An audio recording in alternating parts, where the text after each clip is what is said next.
Hello everyone, welcome back to another episode of GeoPod. I'm your host Dylan Woods. On today's episode we'll be doing a regular update pertaining to the ongoing developments within the geopolitical sphere. There are a couple of subjects that I want to discuss today. One, the ongoing situation within the Middle East, but in particular the ongoing conflict between Israel and Hezbollah. I'm also going to talk about recently exposed and leaked documents pertaining to a Russian understanding with Iran regarding the delivery of drone and unmanned aerial vehicles. We're going to talk about the passage of the special warfare budget that has recently been approved by the Legislative Yuan in Taiwan. And we're going to talk about the political situation in Iraq, especially the situation pertaining to the alleged disarmament of Iranian-backed militias. So there's a lot to discuss today. Let's start with the ongoing hostilities within the Middle East. Obviously, negotiations between the US and Iran are still going still. I don't see any real groundbreaking developments in that regard occurring anytime soon. As many of you know, there is an ongoing war within southern Lebanon. The Israel Defense Forces have been going at it for a little over a month now in the south of Lebanon, with the main objective of removing Hezbollah south of the Litani River so that it can no longer be a threat to northern Israeli communities. On the far end of that objective is obviously the complete disarmament of Hezbollah that, as of this particular moment in time, I don't know how many UN resolutions have called for. Unfortunately, Hezbollah still stands strong, still enjoys a significant amount of control in Lebanon, and still has a vast amount of offensive capabilities through which it can threaten not just Israel, but other Israeli and US and Western interests throughout the entire region, as well as within Europe. Now, in many aspects, the Israeli campaign in Lebanon is going as planned, right? They've created a security buffer zone approximately 10 to 15 miles from the border. They have gained they've conquered strategic strongholds within southern Lebanon. They've ousted Hezbollah through most of the settlements south of the Litani River, forcing them to conduct most of their operation north of the Litani River. What is interesting to note, however, is that Hezbollah, especially over the course of the last few weeks, has relied more and more on drone warfare as opposed to a more wider strategy which incorporates anti-tank missiles, rockets, small unit raids in order to wreak havoc among Israeli lines and Israeli ranks. Why has Hezbollah opted to increase their reliance on drones so much? Well, obviously it's the safer option, first and foremost. The Israeli troops are hunting down every Hezbollah element in the south that they can find, and they've been doing so with incredible efficiency. Drones is something that, especially in modern warfare, and we can see this in the Russian or Ukrainian theater, we can see it in the Iranian theater, are becoming ever more prominent. Why? Because, as I've said, it's a safer option, and because there isn't really a clear-cut answer for them yet, especially when we're talking about first-person view drones that often are equipped with fiber optics, which makes them incredibly difficult to effectively counter. And Israel is facing a similar problem in the south of Lebanon. If we're taking a look at Hezbollah's successes in terms of IDF casualty rates, the vast majority come from drone attacks, right? So Hezbollah has been utilizing these drone attacks in much more depth recently. First and foremost, by precisely targeting IDF units, collective groups of soldiers, tanks and armored vehicles, but also to lure Israeli forces out and then strike them again. This is a tactic that has been utilized on many occasions in asymmetrical warfare over the course of the past few decades. The IRA specifically was incredibly adept at these tactics. So what these tactics pretty much revolve around were an initial strike with a small number of casualties, which then draws out other forces to come to the aid of these injured and killed troops, which obviously makes them a much bigger target, and then a second strike occurs, utilizing these unmanned platforms in order to radically increase the casualty ratio. And Hezbollah has been trying to do this much more aggressively over the course of the past few weeks. Now, there are a number of things that Israel has done in order to try and combat this. We must understand that Israel is a little bit further in this regard than the United States of America is at this point in time. Israel has the Iron Dome system and the Iron Beam system. Now, the Iron Dome is a short-range aerial defensive system that's primarily geared towards the neutralization of rockets, but it can also be used in the neutralization of drones. And the Israeli Defense Forces have utilized the Iron Dome system in great depth over the course of the past few years, especially in response to Hezbollah, Houthi and Iranian drone attacks. And they've been doing this with incredible efficiency, you might add. In the 12-day war, Israel intercepted 99.99% of all drones coming into its airspace, which is a ridiculous statistic. And once again stands as a testament to their military and innovative excellence. However, Hezbollah is currently deploying not Shahed, but first-person view drones. Now, first-person view drones are significantly harder to detect and significantly harder to counter. They're maneuverable, they often are equipped with small payloads, and they're specifically designed for precise strikes. Now, what makes them even more of a harder target is, as I've said before, if they're equipped with fiber optics, which makes them immune to jamming. As of this particular moment in time, there isn't a clear-cut response to fiber optic first-person view drones. There are a myriad of options that at least the Ukrainians and the Israelis have employed as of this point in time in order to counter them, including the utilization of drone nets and man-issued shotguns in order to take them out of the sky. But there isn't necessarily a clear-cut integrated system yet that effectively addresses this threat. Although, as I've said before, there is a system that the Israelis have employed in recent years that can prove to be one of the earliest systems that will provide a clear-cut answer to this predicament, and that is the Iron Beam system. Now, the Iron Beam system is the latest addition to Israel's defensive air umbrella. And what it does is it shoots a very cheap laser at low altitude, short range incoming targets, specifically drones and short range rockets. So what this does is it gives the IDF a cost efficient answer, something that they can sustain for a prolonged period of time during hostilities, that can effectively counter drones on the mid and long term. The problem is that the Iron Beam isn't fully integrated within the Israel Defense Forces yet. There's still a lot of prototypes, a lot of additions being tested at this particular moment in time. But that's what makes this war with Hezbollah so intriguing, right? If we compare it to Ukraine's war with Russia, we have to note that one of the main reasons why Ukraine has been able to adapt and innovate so rapidly is because all the concepts, all the formulas that they were working on were battle tested on the ground in real time. And that intelligence was brought back to the defense industrial base, which they could then immediately integrate into the existing projects and return them back to the front lines.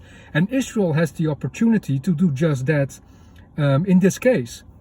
So for everyone calling the new developments in this war, the utilization of first-person view drones by Hezbollah as a reason for Israel to cease hostilities, that's the stupidest thing you can do. You've been granted an opportunity to make use of frontline experience, to boost your innovative cycles, as to allow more rapid procurement of the right systems that you will need not just today, but also for future wars. And this brings me to the next subject of today. We have to understand that drones are not going anywhere. If anything, we will see a more heavy reliance on drones in modern warfare and asymmetrical warfare, especially by actors and entities such as Iran, who rely on proxy front organizations to do the fighting for them. Now, recently, a document was leaked pertaining to an alleged purchase by Iran from Russia pertaining to 5,000 drones, which it could regenerate its stockpiles in case a new round of fighting would occur between the US, Israel and Iran. Drones as of this particular moment in time are Iran's best bet. Why? Because they're the most cost efficient, they're the most numerous in their arsenal, and it will take the burden, a little bit take of the burden away from Iran's depleted missile stockpiles. That being said, Iran also has the ability to disseminate a significant amount of these drones, or at the very least components of them, to their front and proxy organization throughout the region. Primarily the Houthis, Hezbollah, but also Iranian-backed militias within Iraq and Palestinian jihad organizations. And this is nothing new, by the way. When we're talking about first-person view drones, yes, Hezbollah is utilizing them to a full extent, and there is very reliable intelligence that suggests that Hezbollah, as of this particular moment in time, has the capacity to manufacture these drones within Lebanon itself, meaning they don't necessarily have to rely on Iran. Although Iran was the one who initially provided them with the know-how, support, resources and logistics in order to procure these drones. We are aware that Iranian-backed militias, or at the very least the largest and most significant of them, do have first-person view drones capabilities, many of which are equipped with fiber optics, which will make them a significant hazard for United States assets within the region. And this comes to show, once again, as I've reiterated many times on this channel, when you're fighting Russia, when you're fighting Iran, you're fighting the greater movement that is the adversary entente, the greater movement that is the four horsemen, the four nations, Iran, North Korea, China and Russia, who are actively forming a bloc to challenge Western influence and the Western-led global order. You cannot strike one without taking into consideration the other. It doesn't work like that, not anymore. And this is one of the reasons why the Iranian threat must be dealt with in a satisfactory manner.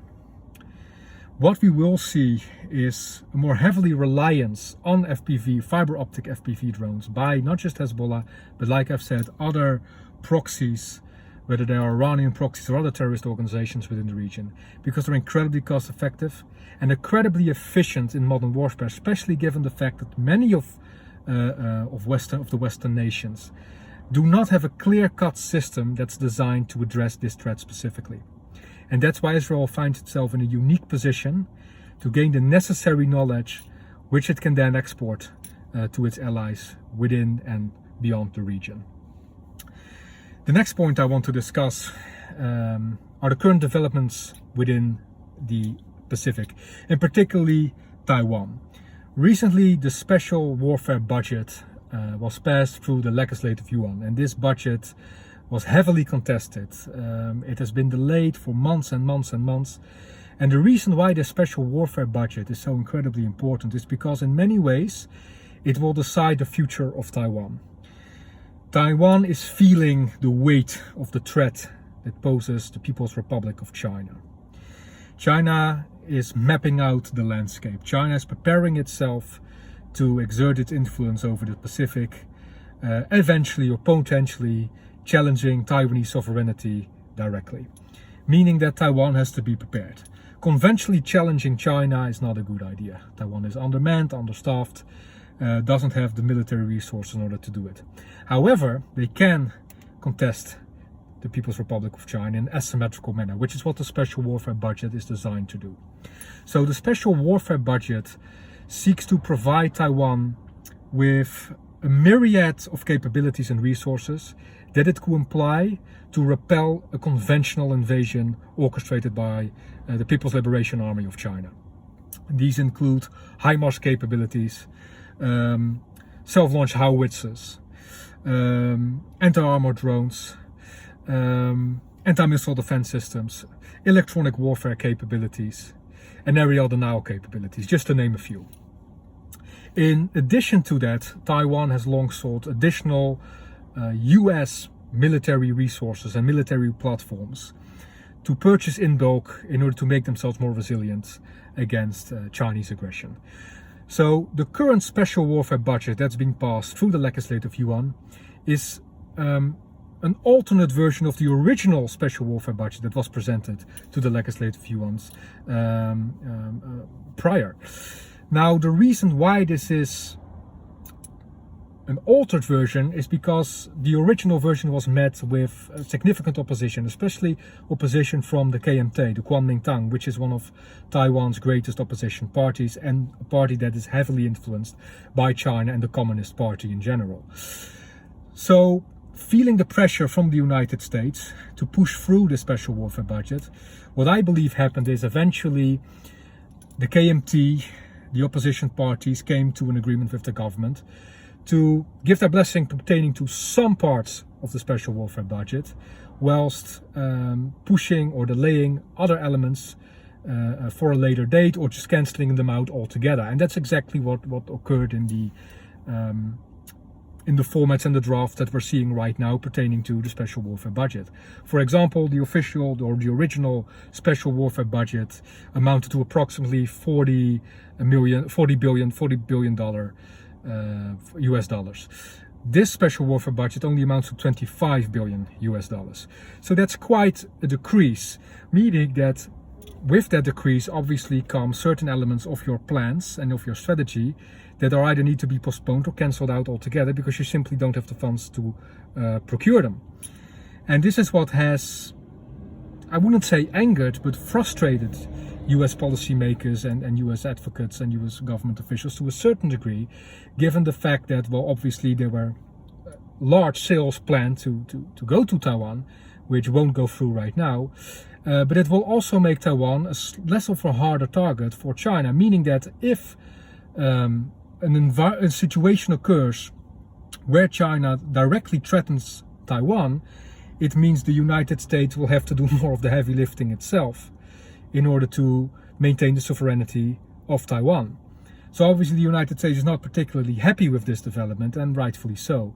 However, all things considered, it is a victory that the special warfare budget, or at the very least some version of it, has been passed through the legislative yuan, given the fact that it was met with such opposition through opposition parties, like I said before, who are heavily infiltrated and influenced by the People's Republic of China. So it's very interesting to see how the special warfare budget will be utilized and how much more opposition and delays it will face in the near future. One thing is for certain, and that is that Taiwan needs the capabilities that this special warfare budget is meant to bring about if it wishes to have any chance of survival against a massive Chinese military campaign. Now, the last topic I want to discuss with you guys today is the ongoing situation, the ongoing political situation within Iraq. Now, what is going on in Iraq? What's going on in Iraq is that recently the Iranian Islamic Revolutionary Guard, or particularly Esmail Ghani, commander of the Quds Force, has suggested that the Iranian militias, the Iranian-backed militias, or at the very least the vast majority of them, need to disarm in order to integrate within the Iraqi political system. This is something that Esmail Ghani has long since called for. And it's quite interesting to note. The reason why it is quite interesting to note is because we see a shift in Iranian strategy pertaining to Iraq as opposed to their strategy for the rest of the Middle East and the rest of their proxy network, right? For example, Iran is heavily against the idea of Hezbollah disarmament, heavily against the idea of a Houthi disarmament. So why would it seek the disarmament of its proxies within Iraq? Well, I will tell you why. And it has everything to do with the loss of the Assad regime in Syria. For decades on end, the Assad regime in Syria was one of Iran's closest and most significantly important allies. It was a direct link between Hezbollah, between Iran and Hezbollah, between Iran and Russia, between Iran and Central Asia, and to a certain extent between Iran and the Palestinian military organizations. When the Assad regime fell, Iran lost not just vast amount of land, but it lost vast amounts of their smuggling networks, the logistical routes, as well as the infrastructure that they had placed within Syria. Headquarters pertaining to the Islamic Revolutionary Guard Corps, headquarters pertaining to Hezbollah, weapon stockpiles, depots, storages, you name it. All of these were pretty much lost from that point out. And under the new regime within Syria, it seems incredibly unlikely that Iran is going to gain significant influence within that country in the near future. This is what makes Iraq incredibly important for Iran. And it also understands that they need to adjust their strategy pertaining to Iraq. The main reason why the Islamic Revolutionary Guard Corps wants its proxies in Iraq to disarm is because it wants them to integrate within Iraqi political frameworks, eventually becoming part of the Iraqi security forces itself. Now, just think for a second about this development. What that would mean is that we have a vast percentage of Iraqi security forces who have found their origin within Iranian militias. Meaning that Shia doctrine, Iranian doctrine, the same doctrine disseminated by the Islamic Revolutionary Guard throughout the entire region ever since its inception, will now be embedded within Iraqi security forces and Iraqi political government frameworks. Meaning that slowly but steadily, Iran will exert its full control over Iraqi security frameworks, especially given the decrease of US presence within Syria and Iraq. And this is exactly what the Islamic Revolutionary Guard Corps is planning for. Meaning that the call for the disarmament of the Popular Mobilization Forces, of Harakat Hezbollah, of the other Iranian-backed Iraqi militias, is in no way or shape a development to be celebrated. If anything, it is a prelude to an even greater peril, which is the slow but steady sabotage of Iraqi political and security frameworks, eventually transforming Iraq into another Syria loyal to the Ayatollah regime. And that would mean, well, that would be a disaster for regional peace, stability and prosperity in the mid to long term. This is all I want to share with you today. Just a quick catch up, a quick assessment pertaining to the ongoing developments within the geopolitical sphere. If you have any questions or comments for me, please feel free to leave them in the comment section down below. You can also reach out to me on one of my socials and I aim to get back at you as swiftly as possible. I am trying to make this channel bigger, to expand this channel, to gain more followers, to gain more subscribers, to gain more likes. So please, every like, every subscriber is very welcome, and I thank you greatly if you would take the time to push on that subscribe button and on the notification bell as well. I am in no way, shape or form a professional editor, a professional videographer. I think you guys can tell based upon the content I've been putting out there thus far. But I'm trying to get better at it, I'm trying to develop, and I'm just trying to make this channel grow to the best of my abilities. So any help or any advice you can give me in this regard is highly welcome. Once again, thank you very much for taking the time to watch this clip, and I hope to see you all again next time. Thank you very much and have a very good day.